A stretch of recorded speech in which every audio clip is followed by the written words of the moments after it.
यदि कोई व्यक्ति ठान ले कि उसे अपनी जिंदगी में कुछ बड़ा करना है तो दुनिया की कोई ताकत उसे हरा नहीं सकती, बल्कि पूरी कायनात जुट जाती है उसका हौसला बुलंद करने में। स्क्रीन पर दिख रहे इस व्यक्ति का नाम है मनीष झा, जो नालासोपारा का रहने वाला है, जिसकी जिंदगी की शुरुआत हुई मुंबई के धारावी जैसे निचले इलाके से। एक छोटे से और गरीब परिवार के इस लड़के ने उम्र के बढ़ने के साथ साथ उन कठिनाइयों का, उन मुश्किलों का तथा उस दौर के कठिन परिस्थितियों से सामना कर आज इस मुकाम तक पहुंचा है, जिसकी दास्तान सुनकर आप वाकई प्रेरित हो उठेंगे। और इस कहानी को जानने के लिए मनीष ने अपनी कठिनाइयों से लेकर प्रगति पथ तक पहुंचने की पूरी दास्तान एक किताब में कैद कर दी है।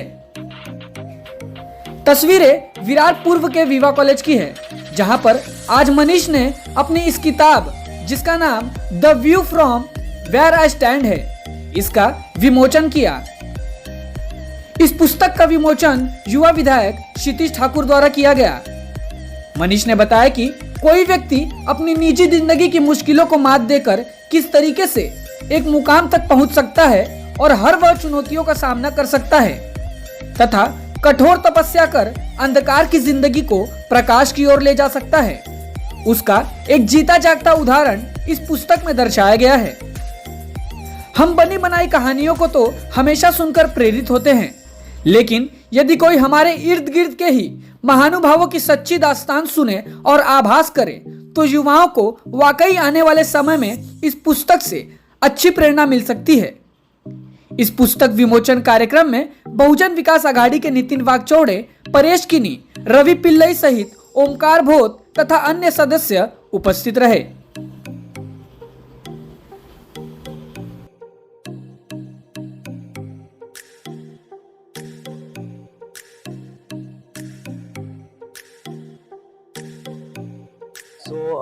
हेलो, मेरा नाम मनीष है और ये book the view from where I stand, ये मेरी बायोग्राफी है। जो बचपन से लेके अभी तक जो भी मेरे लाइफ में जो भी चीज़ें हुई, जिसे मैं स्लम से पढ़ा हुआ बंदा हूँ, स्लम में धारावी जो एशिया का सबसे बड़ा स्लम था, वहाँ से मैं एक एवरेज स्टूडेंट था स्कूल में, कॉलेज में 8 में फेल हुआ बच्चा था, 13 में फेल हुआ था। वहाँ से मेरी जर्नी चालू हुई थी। एक स्लम में 4x4 के घर में रहता था, वहाँ से आज खुद का घर है और सब कुछ। 3 वर्ल्ड रिकॉर्ड जो मैंने बनाया। मैं स्पोर्ट्स में भी नहीं था, बट कॉलेज में आने के बाद एक मेरे लाइफ में एक ऐसा ट्रेनर आया जिसमें इसमें एक पर्टिकुलर उनके नाम पे टॉपिक है, अजय शेनशाह अजय। तो वो मेरे कराटे के ट्रेनर थे जिन्होंने मुझे नेशनल तक खेलने के लिए प्रेरित किया। उसके अलावा रनिंग जो मैंने स्टार्ट किया उनके वजह से स्टार्ट किया था, वो एक मेंटर की तरह है।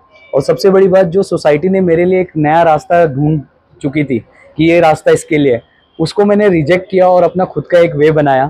जिसके बाद मेरा एक कहना है कि हर बच्चे के अंदर एक ब्यूटीफुल चीज़ें होती है, जैसे एक बास्केट में रखा हुआ एप्पल, बनाना और ग्रेप्स, ये सारे फल है, सारे के टेस्ट मीठे ही हैं, लेकिन हर किसी की एक अपनी खूबसूरती है। उसी तरह हर बच्चे की अपनी खूबसूरती है। वो उसमें आप बुक में पढ़ेंगे कि मेरे लाइफ में मेरी जर्नी क्या थी, और वहाँ से 3 वर्ल्ड रिकॉर्ड बनाने तक और पद्मश्री 2023 में नॉमिनेशन होने तक, 2 स्टेट अवार्ड, महाराष्ट्र गौरव और बिहार रत्न तक, वो जर्नी पूरा इसमें है। अब पढ़िए, आपको समझ में आएगा कि मैं कैसे अपने पाथ को खुद से चूज़ किया था। Thank you so much. सबसे पहले थैंक्स दादा ने मोरली और बहुत सपोर्ट किया है। बिट्टू दादा ने, नवीन दादा ने, रवि दादा ने हमेशा मतलब पहले से ही काफ़ी मोरल सपोर्ट। और कभी भी हम कुछ करने जाते हैं, मैं पूछता हूँ तो दादा हमें तो बताया, अरे कर, हम पीछे खड़े, कुछ लगेगा बोल। कई बार ऐसा हुआ है, बट भगवान की देन से बहुत चीज़ें सक्सेसफुल हुई। 3 वर्ल्ड रिकॉर्ड है। और मेरी जो जर्नी थी वो धारावी से स्टार्ट हुई थी। मेरे पास इतने पैसे नहीं होते थे कि स्कूल में वड़ा पाव भी खा पाऊँ। मराठी मीडियम, हिंदी मीडियम से फिर प्राइवेट स्कूल में जाने का फेल हो गया, फिर से वापस चालू किया, फिर बाद में डबल डिग्री किया मैंने। मेरे ऐसे लाइफ थे वो सारे इसमें कवर किए कि एक ऐसा भी टाइम था कि संडे के दिन बियर की बॉटल होती थी ना, वो 1.5 रुपये में बेच के संडे मनाता था मैं। तो वो सारा स्टोरी है। उसके बाद आज खुद का घर, सब कुछ, मतलब एक कहीं ना कहीं अचीवमेंट है। उसके साथ साथ ये 2 स्टेट अवार्ड, बिहार रत्न और महाराष्ट्र गौरव अवार्ड भी मिला है। उसके लिए बहुत बहुत धन्यवाद दादा का सबका।